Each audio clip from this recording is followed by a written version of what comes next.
सभी ध्यान के मुद्रा में बैठ जाएं और मेरे साथ प्रणव ध्वनि ओम ध्वनि बड़ी श्रद्धा और बड़ी निष्ठा से 3 बार बोलेंगे।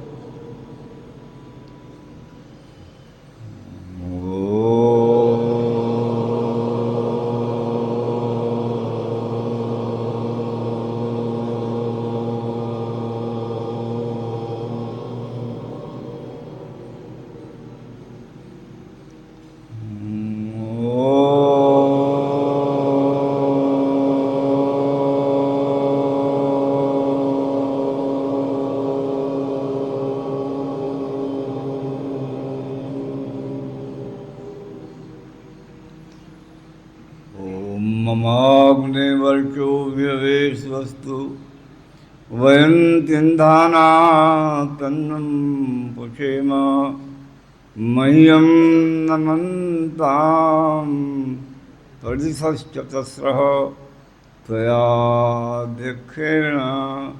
पृतनाजेम त्वयाध्यक्षेण पृतनाजेम ये ते पवित्र उर्मयो अभिक्षरन्ति धारया ते सोममृडय ॐ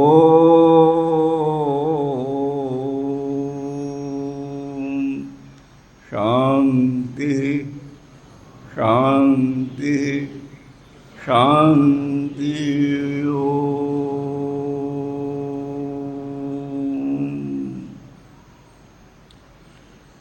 श्रद्धामयी पवित्र मातृशक्ति, धर्म प्रेमी सज्जनों, ये पर्व जो है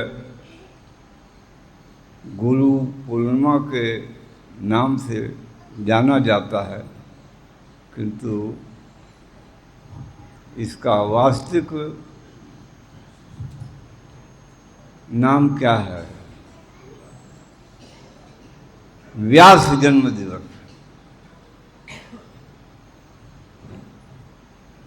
जो महाभारत के रचयिता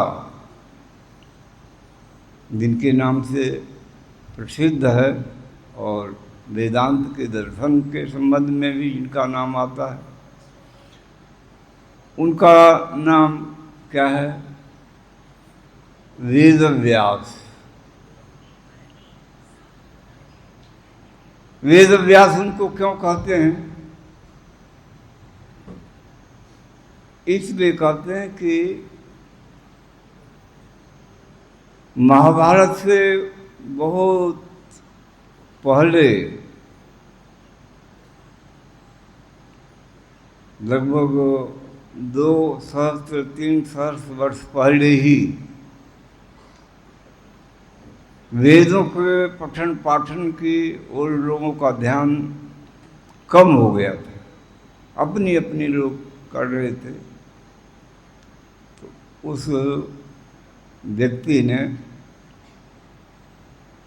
एक प्रयास किया कि नहीं, वेद सर्वश्रेष्ठ ज्ञान है और इसी को पढ़ना चाहिए।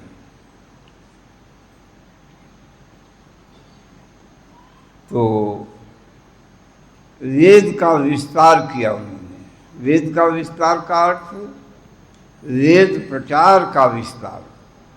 वेद तो जितने थे मूल रूप में, जिनको संहिता भाग कहते हैं, वो उसी रूप में थे और उन्हीं के प्रयास से आज भी हैं, किंतु उन्होंने उसका विस्तार किया, अर्थात उसकी व्याख्या का विस्तार किया। उन्हीं के पुत्र सुखदेव जी हुए। सुखदेव उनका नाम क्यों पड़ा? कि कोई भी ज्ञान का उपदेश व्यास जी देते थे तो वो तोते के समान उसको उसी रूप में ग्रहण कर लेते थे, इसलिए वो सुखदेव, सुख माने तोता, उसी प्रकार से उसको ग्रहण कर लिए तो उसका नाम उनका सुखदेव हुआ। और सुखदेव आजकल जो चल रहा है ना ये कि भागवत सुनाया परीक्षित जी को, ये अभी बहुत प्रसिद्ध है ना, शुक्रताल। शुक्रताल, वैसे तो उसका नाम होना चाहिए सुखताल, किंतु अब सुखताल से हो गया शुक्रताल। पहले गंगा जी इसी के निकट बहती थी जहाँ आज शुक्रताल है, किंतु वर्तमान में गंगा जी का प्रवाह बहुत दूर हो गया है। एक है छोटा सा प्रवाह चलता है, आप उसे ऐतिहासिक दृष्टि से, मैं जब पहले कभी गया था सन 26 रहा होगा या मुझे तो ध्यान नहीं है, हमारे एक ब्रह्मचारी थे साथ में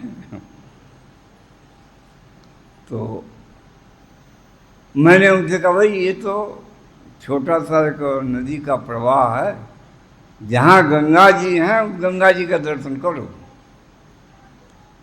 तो कई मील तक हम पैदल चलते रहे। मैंने कहा आज गंगा धारा तो देखनी है सुखताल वाली। और फिर हम वहाँ बीच में बहुत सारे लोगों ने बना रखा था अपना रहने रहने का, आप कभी जाएंगे तो देखेंगे कि स्थान स्थान पर अपनी खेती और अपने भवन बना रखे हैं लोगों ने। वो गंगा जी का हमने छीन लिया है भाग। खैर ये तो इतना कहने का कर केवल इतना ही भाव कि वो व्यास जी जिन्होंने वेद का विस्तार किया, वेद को जन जन तक पहुंचाने का प्रयास किया, उनकी आज जयंती है। और उसी को हम गुरु पूर्णिमा के नाम से, वो व्यास पूर्णिमा तो गई, वो कट करके क्या रह गई, गुरु पूर्णिमा, क्योंकि वो गुरु थे। गुरु का अर्थ बहुत सारे लोग बैठे हैं, अपने लोग वेद पाठी लोग बैठे हैं। मैंने तो बड़े अच्छे विद्वान, वेद के विद्वान थे, और उन्होंने कहा कि गुरु शब्द जो है आचार्य के रूप में वेद में कहीं आया ही नहीं है। गुरु शब्द तो आया है किंतु आचार्य के रूप में नहीं आया। अब उनसे क्या कहा जाए, इतने बड़े विद्वान बोल रहे हैं तो इसका अर्थ उन्होंने वेद पढ़ा नहीं होगा, कम से कम पारायण तो किया होगा। किंतु उनकी बातों से तेल गया कि इन्होंने वेद का पारायण भी नहीं किया।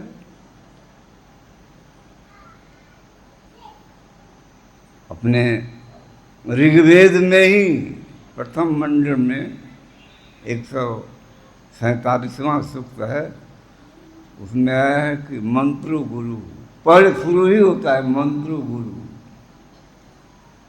और उन्होंने तो क्या क्या किया है अर्थ, ऋषि दयानंद ने जो इसका वास्तविक अर्थ है, जैसा उनका चिंतन रहता था, मंत्र गुरु गुरु उपदेष्टा, वो क्या है, मंत्र अर्थात हमारे हित के लिए जो बातें होती हैं वो उसका उपदेश करता है। मंत्र गुरु ये शब्द हैं वेद के, कि वो उपदेष्टा है, उपदेश करता है। तो इस प्रकार के जो उपदेश देने की परंपरा रही, वो धीरे धीरे धीरे धीरे उसका किसी कारण से, हमारे आलस्य के कारण से, प्रमाद के कारण से वो धीरे धीरे लुप्त होती रही। उसकी रक्षा की उन्होंने, मैंने प्रसंग आया, मैंने कहा हमारे राष्ट्रपति हुए ना, उपराष्ट्रपति राधा कृष्णन, बहुत बड़े विद्वान थे दर्शन के, उनके जन्म दिवस को शिक्षक दिवस के रूप में मनाया जाता है।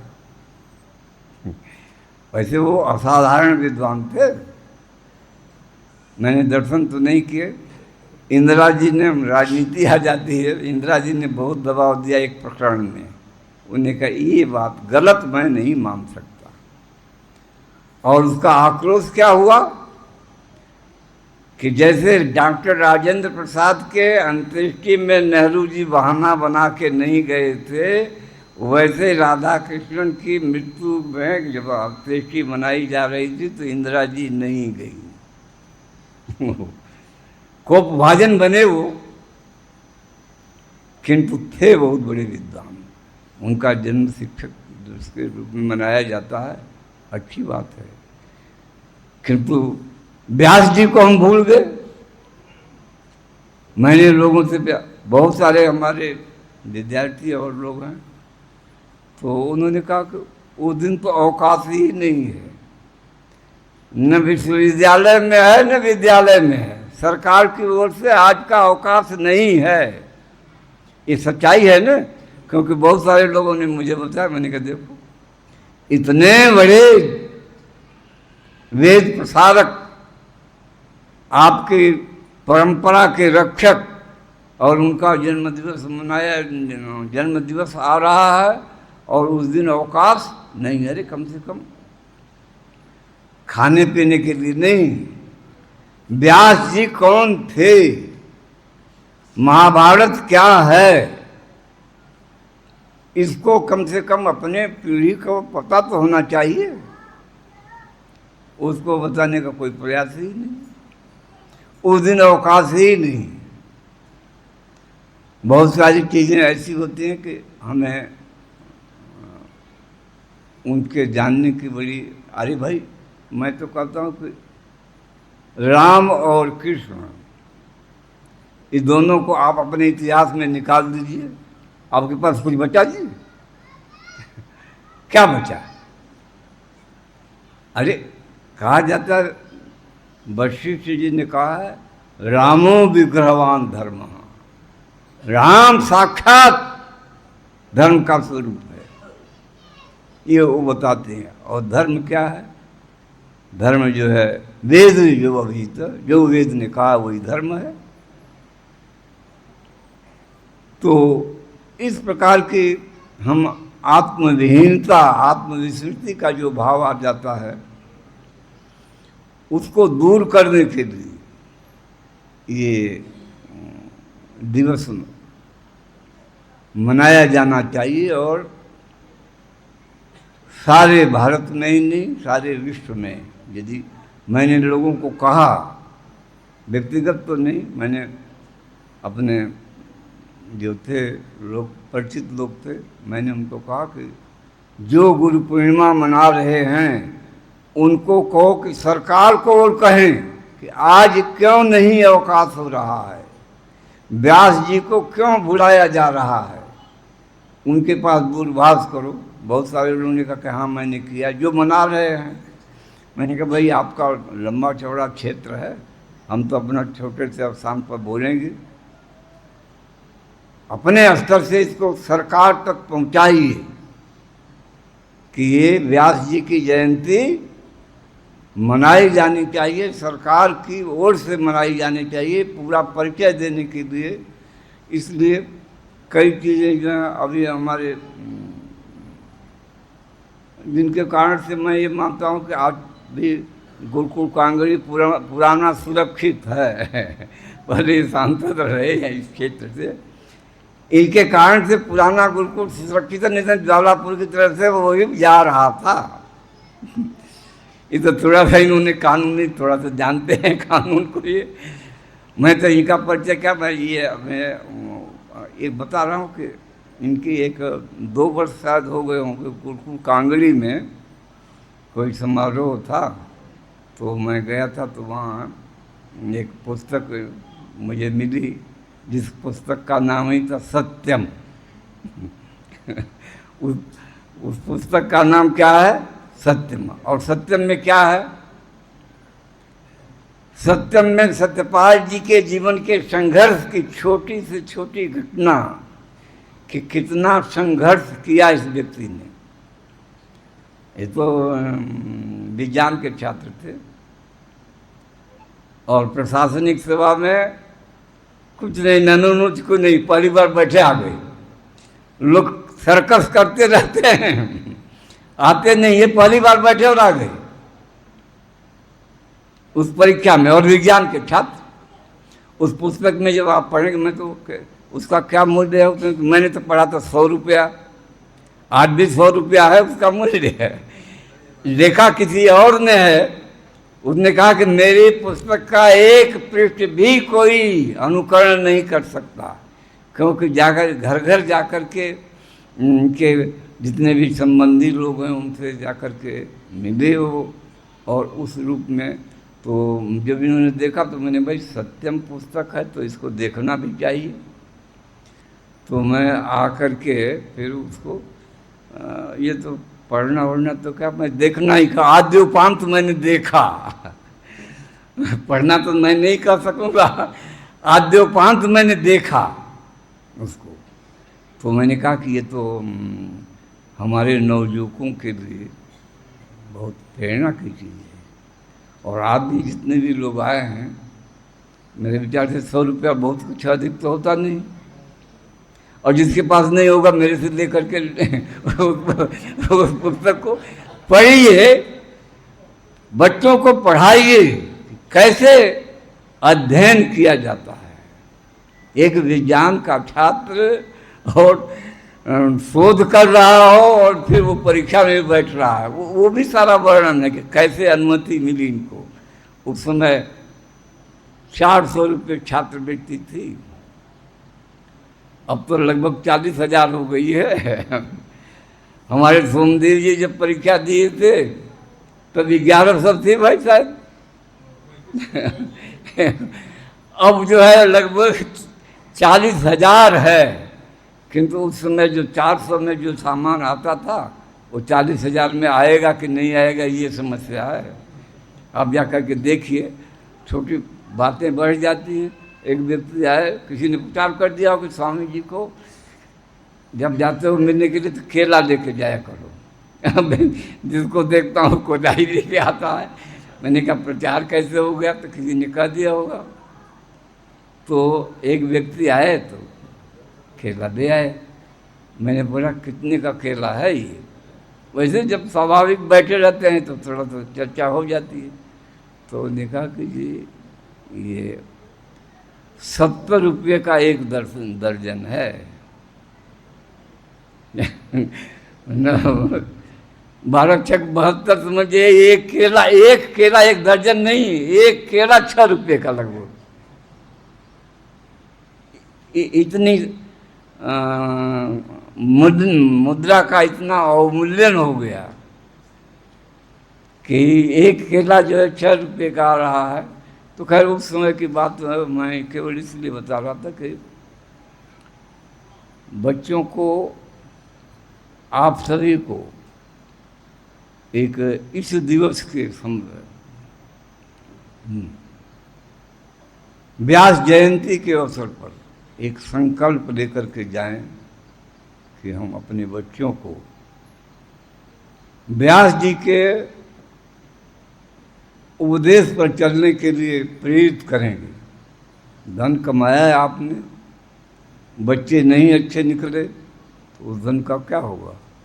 गांव में प्रसिद्ध है ना कि पूत सुपूत तो क्यों धन संचय, और पूत कपूत तो क्यों धन संचय, क्योंकि तो सारा किया कराया डुबो देंगे। तो इसलिए जहाँ भी कोई, यहाँ जैसे आप यहाँ से जाएंगे तो ये तो मेरा है ना, एक प्रकार का नहीं होता है। तो चर्चा कीजिए कि हम गए थे प्रभात आश्रम में गुरु पूर्णिमा पर, व्यास जी की जयंती पर। हमें तो आज पता लगा कि ये व्यास जी की जयंती है।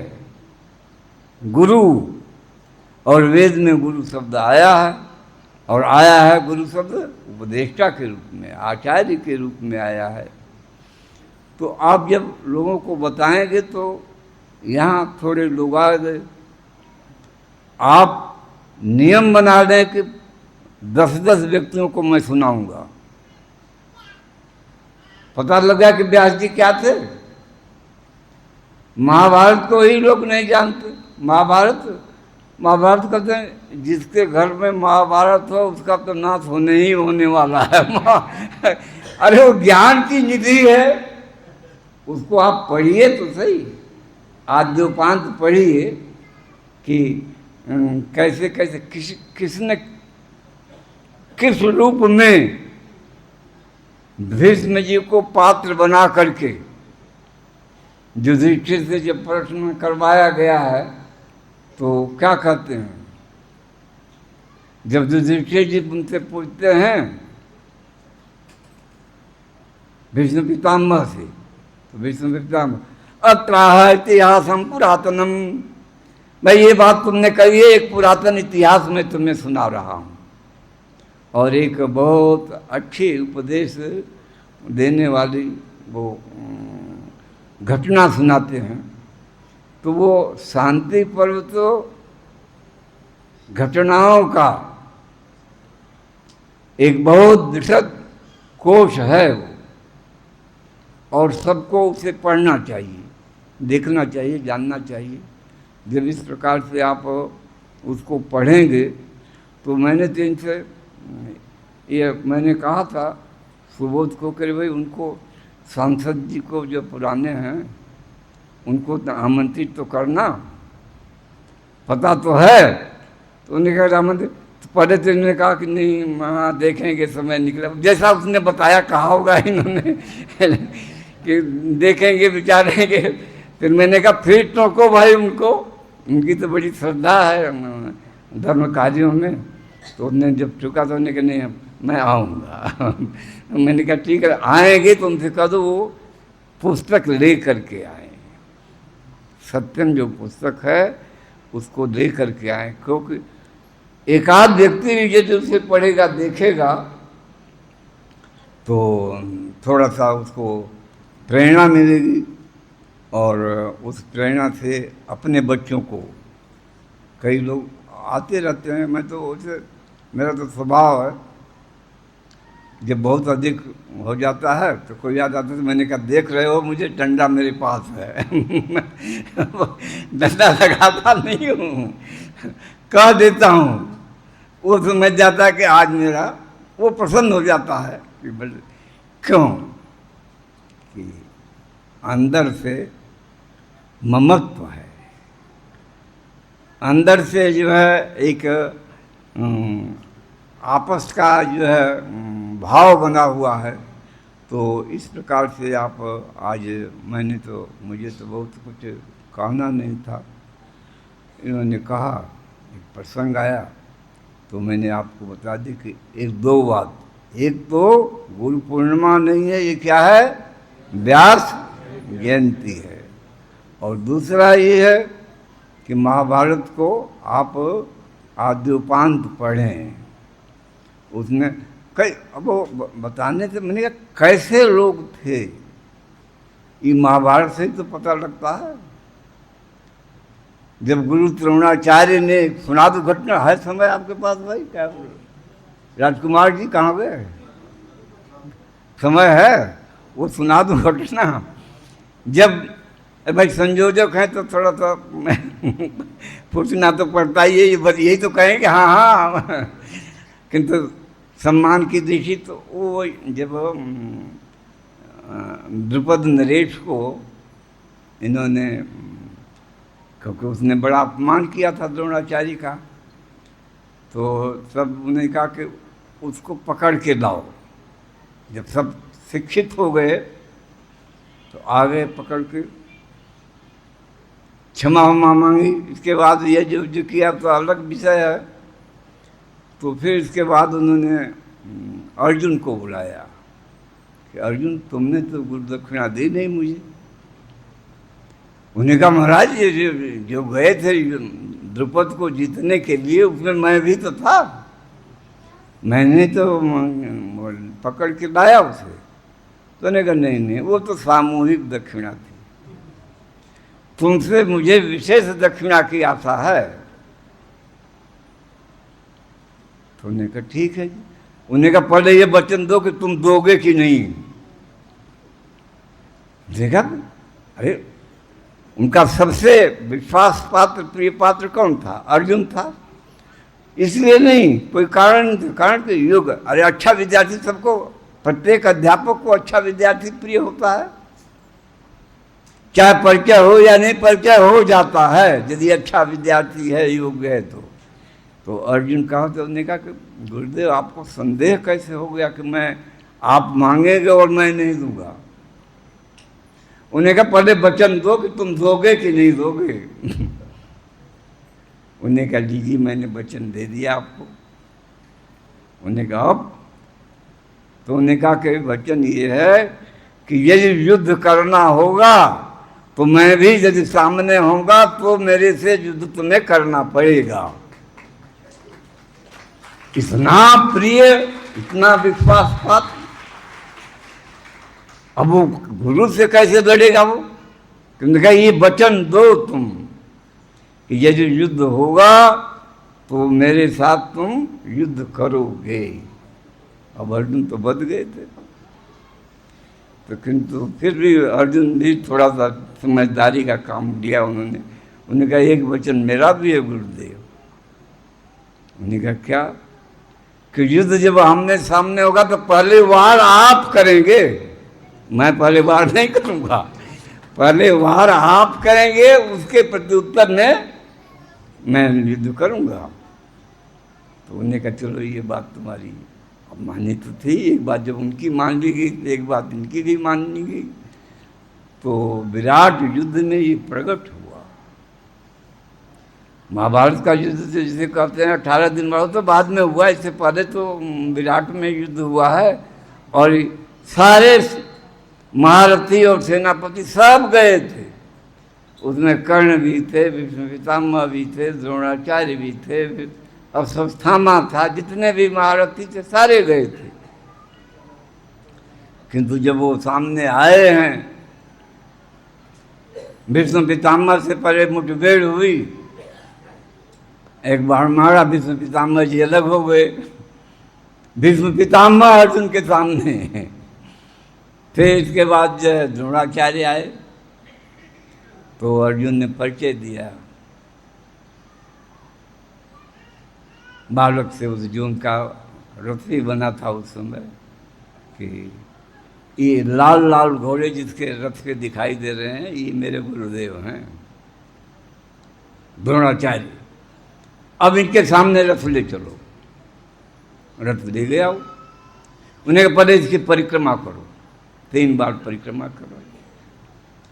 फिर हाथ जोड़ के खड़े हुए। मैंने कहा वचन वही है, पहले बार आप करेंगे, पहले बाण आप चलाएंगे, इसके उत्तर में मैं बाण चलाऊंगा। क्या लोग थे, इनके चरित्र की कल्पना की जा सकती है। आज ये हो संभव है क्या? छोटी छोटी बातों में हम फिसल जाते हैं। विजयी हुए कैसे हुए? मैंने कहा कि कर्ण बहुत डकारता था। उसी विराट युद्ध में महाभारत पढ़िए, 3 बार अर्जुन के सामने से अर्जुन ये कर्ण भागा है। और अर्जुन की क्या थी? पार्थस्य प्रतिज्ञा दे न दैनम न पलायनम। अर्जुन की 2 प्रतिज्ञाएं हैं, न दीनता है न पलायन है। और वो तो 3 बार भागा है। महाभारत उठा कर देखिए, आपको पता तो तभी लगेगा क्या क्या स्वरूप। डींग मारने वाले लोगों से कितने लोग दिग्भ्रांत हो जाते हैं। महाभारत युद्ध ही चाहे कारण कुछ भी रहा हो, सबसे अधिक विश्वास दुर्योधन का किसके ऊपर था?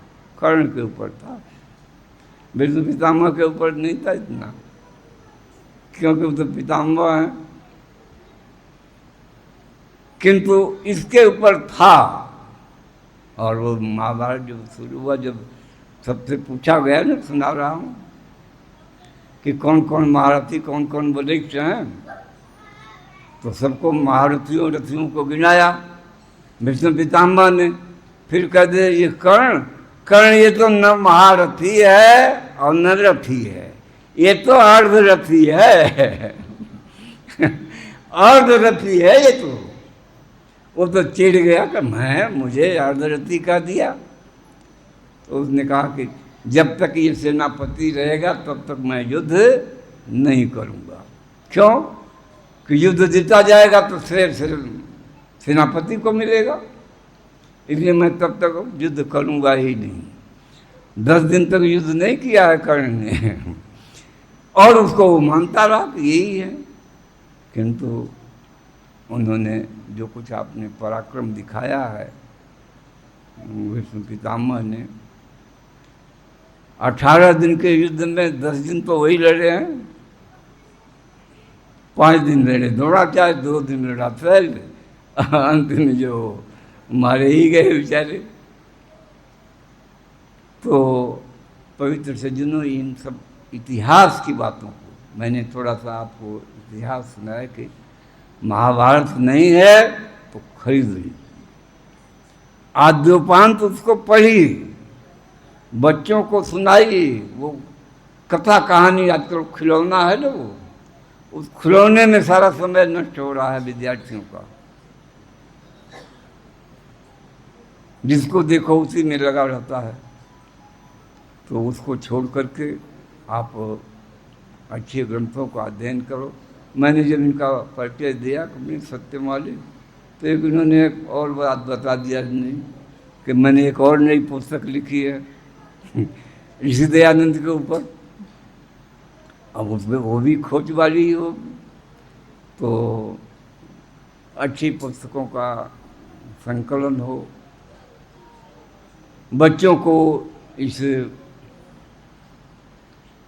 खिलौने से आप बचाएंगे तो पढ़ेंगे भी, और जो आप सोचते हैं, जो आदर्श है आपका, वो आदर्श का पालन भी होगा।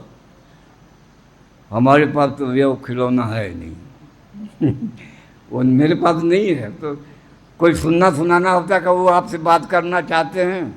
मैंने कहा पहले तो पूछ दो करना क्यों चाहते हैं। कुशल मंगल पूछना कि स्वामी जी का स्वास्थ्य है तो बता दो कि स्वस्थ हूँ मैं और कोई काम हो तो कोई बात बताओ भाई।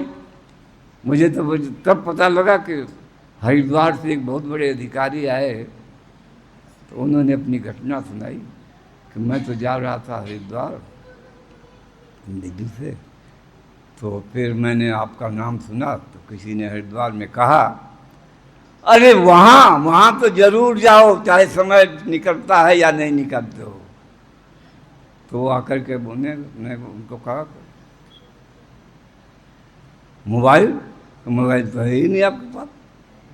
उन्होंने कहा आज का कोई संत हो उसके पास मोबाइल नहीं हो, एक नहीं, दो नहीं, तीन 4 होते हैं, और आपके पास एक भी नहीं है। मैंने कहा मेरे पास पैसा नहीं होगा देने का प्रयास बहुत लोगों ने किया। जब तक ये खिलौने का बहुत कम प्रचार था, तब भी एक व्यक्ति उस समय 20,000 में आता था, कहा ये आप ले लीजिए। मैंने कहा देख करूँगा क्या मैं, बोले तो ये बताओ। मैंने कहा इसे आप ही रखो। तो थोड़ा सा इस खिलौने से बचा करके अच्छे ग्रंथों का पठन पाठन हो, श्रवण हो, लोग जाने कि राम क्या थे। राम वो थे, रामो दिल ना विभासते। राम 2 बार नहीं बोलता है, एक बार कह दिया बस वही रहेगा। भरत जी ने बहुत प्रयास किया लौटाने के लिए, उन्होंने कहा, भरत तुम पिताजी की बात को नहीं समझ रहे हो। पिताजी ने मुझे जंगल में कहा है, तो अब पिताजी तो गए, मैं उनके वचन का उल्लंघन नहीं कर सकता, और जंगल में रहूंगा, और कैसे रहूंगा? वनवासी के रूप में रहूंगा। तो वनवासी के रूप में उन्होंने जीवन में वही आदर्श और वही हमारे सामने ये इतिहास होना चाहिए। कृष्ण का इतिहास हमारे सामने होना चाहिए। हमारे जो आधुनिक ऋषि महर्षि हो रहे हैं, बहुत सारी बातें आती हैं।